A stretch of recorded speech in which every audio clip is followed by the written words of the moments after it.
Bom, pessoal, PG infinita, soma de termos da PG infinita, tá? Qual é a diferença entre a PG finita e infinita? A infinita, ela não tem fim.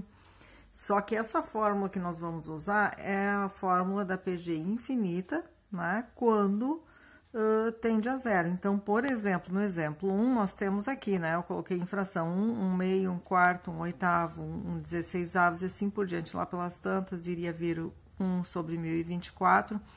E eu coloquei aqui para vocês verem a tendência disso. Era 1, depois ficou metade, 0,5, 0,25, 0,125, 0,0625. Aí mais adiante 0,000096765 e assim por diante. Na medida em que o denominador for aumentando, a tendência vai ser esse número final chegar a ser o número zero. Porém, quando vai acontecer isso? Como existe uma infinidade, os números são infinitos, nunca vai chegar ao ponto final, né? Mas vai tender a zero. E é usando essa tendência, essa noção intuitiva de limite, que nós temos a fórmula, então, da soma infinita. O que eu vou fazer agora, então, para somar nesse exemplo aqui, para obter a soma desses termos aqui, tá? Então, eu vou utilizar essa fórmula. O que eu preciso é só o A1 e a razão. Então, assim, ó, quem é o meu A1 nessa PG aqui? O meu A1 é o número 1, tá? Então, A1 é 1. Quem é a razão? A razão eu obtenho dividindo o segundo pelo primeiro. Então, 1 meio dividido por 1 é 1 meio, tá? Ou 0,5. E aí, eu vou substituir na fórmula. Então, a soma vai ser 1 sobre 1 menos 1 meio. Ou seja, 1... Tira o MMC aqui, né? Porque aqui nós temos uma fração. Vai ficar, então, 2 menos 1, que vai ficar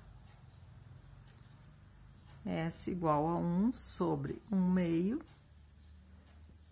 1 vezes, aí vem a fração de baixo, inverte e fica 2, tá? Então, essa é a soma desse exemplo. Aqui nos outros exercícios, então, é só achar o A1, né? Já tá aqui, e a razão vai dividir o segundo pelo primeiro, deixa em fração, simplifica, né?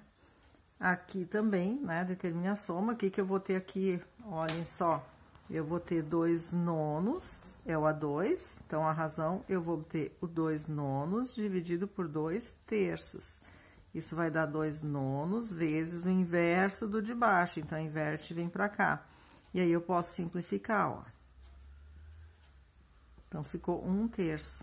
Então, a razão dessa PG aqui é 1 terço. E aí, só substituir na fórmula e achar a soma. No exemplo tipo 2, nós temos como resolver uma equação. Nota-se que essa equação aqui, ó, ela tende também a zerar, porque o denominador vai aumentando. E aí, o que eu percebo? Eu percebo que eu posso usar a fórmula da soma da PG. Então, quem é o meu A1 aqui nesse caso? O meu A1 vai ser o primeiro termo aqui, que é x sobre 2. Quem é a minha razão? A razão vai ser o A2, x sobre 4, dividido pelo A1, que é x sobre 2, que vai ficar x sobre 4 vezes no inverso. Aí, corto o x com x, vai ficar 2 quartos, que simplificando por 2 é 1 meio. Então, a razão é 1 meio. E o que esse 16 é? É o resultado, é a soma. Então, eu tenho mais uma informação, que é a soma. A soma é 16. Então, o objetivo é achar o valor de x. Então, eu tenho todos os valores, mas vai ter uma incógnita que é x. Podem ver como eu vou montar agora. O S, que é 16, é igual ao A1, que é x sobre 2, sobre 1 menos 1 meio, que é a razão. E aí, eu vou ter 16 igual a x sobre 2, sobre, tira o MMC aqui, vai ficar 2 menos 1, fica 1 meio, né? Multiplica cruzado aqui. Então, vai ficar 16 vezes 1 meio, igual a x sobre 2. E vai ficar, então, 8 igual a x sobre 2. Passa para lá o 2 multiplicando, x igual a 16. Bom, o terceiro tipo de exemplo que nós temos aqui, se trata de uma visão mais geométrica da progressão, tá? Então, o que que acontece? Nós temos, unindo-se os pontos médios de um triângulo, né? Obtém-se um novo triângulo e assim sucessivamente. Unindo os pontos médios, obtém um novo e assim por diante. Isso dá uma visão de infinidade, infinita, né? Por quê?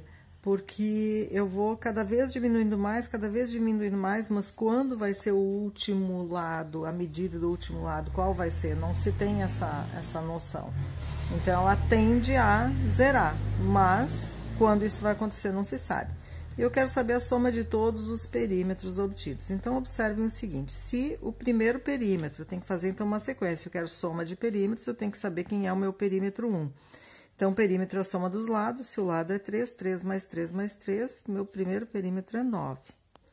O meu segundo perímetro, se aqui é 3 e eu uno os pontos médios, quer dizer que isso aqui é 1/2, isso aqui é 1/2, isso aqui vai ser 1/2 também, né? Porque eu vou ter outro triângulo equilátero aqui no meio. Então, eu tenho um triângulo equilátero de 1/2, 1/2, 1/2, ou seja, 4,5.